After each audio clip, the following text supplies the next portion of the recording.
This is the Lone Crater YouTube. We hope this video helps. In this video, I will show how to get Merciless Division 2. Begin by completing story missions and increasing your gear score to access World Tier 5 right away. Next, learn enemy behaviors and preferred spawn locations while refining cover and movement skills. Build a goal-oriented loadout with high firearms and critical hit chance, plus a reliable skill for revives and damage. Practice tactics in challenging missions to gain confidence and consistency. To get Merciless reliably, your gear choices must support sustained performance in high-threat situations. Pick weapon sets that cover mid and close ranges, and tune talents that grant stability, crit chance, and headshot bonus.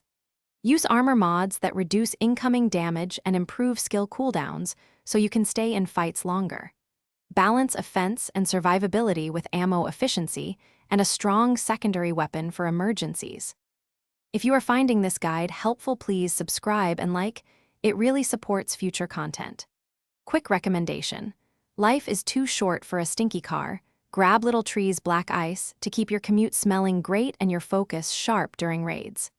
I only mention it because a clean car means less stress hauling loot between sessions. Check the description for the link and other deals. Now let's get back to the video. Playing Merciless is about tactical patience and clear team roles in every engagement. Communicate target priorities and time your bursts with skill usage to avoid overextending the group. Rotate flanks and bait enemies into choke points where grenades and turrets shine, and always call out heavy enemy spawns.